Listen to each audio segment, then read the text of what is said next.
L'IA n'est plus une compétence, mais plutôt c'est un atout. Alors, dans cette vidéo, je vais vous parler brièvement de l'intelligence artificielle. Oh, tout a commencé d'abord au début.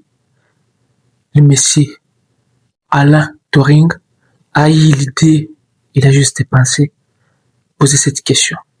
S'il arrivait que les machines pouvaient parler ou communiquer avec l'être humain, aux années 50, c'est là que tout a commencé. Alors, je vais vous parler de types d'IA et à savoir qu'on distingue trois types d'IA à connaître dès aujourd'hui. On distingue des IA étroites, des IA générales et les super intelligentes.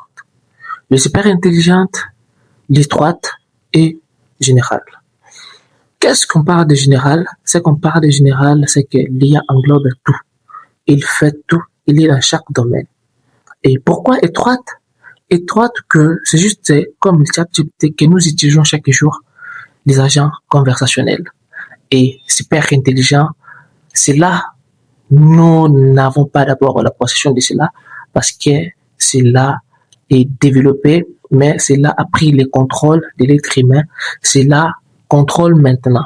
C'est lui qui est le maître. Il a des neurones artificiels. Voilà. Des neurones artificiels. Il est doté d'intelligence. Lui-même, il est capable de tout gérer. Mais hormis cela, on partage encore, ou bien, je vais catégoriser, on a deux modèles d'IA. On a les modèles discriminants et les modèles génératifs.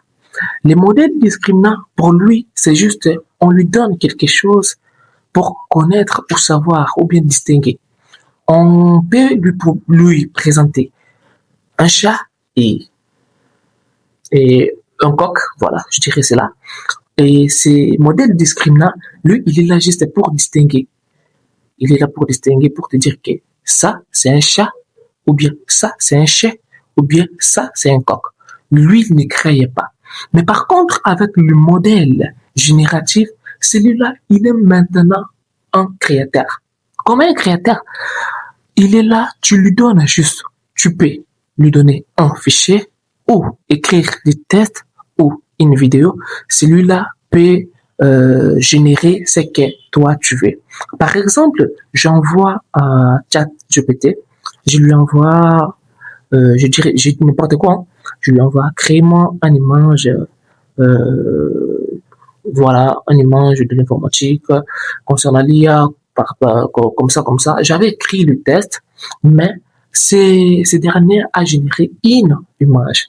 Avec cette modèle générative, il est capable, lui seul, il est en train de générer. Il génère, il commence du début jusqu'à la fin. Mais le modèle discriminant, pour lui, c'est juste que il est juste là pour distinguer, faire la différence. Ça, c'est un chat. Ça, c'est une chat. C'est un chat. Et ça, c'est un coq. Pour lui, c'est juste ça. Tu vois. Alors, dis-moi en commentaire, qu'est-ce que tu as aimé? Alors, si tu n'es pas encore abonné à moi, n'hésite pas à t'abonner, car si je partage, c'est que je partage les astuces qui ont lieu avec l'intelligence artificielle, la technologie, l'informatique, le design graphique aussi. N'hésitez pas à t'abonner, abonne-toi.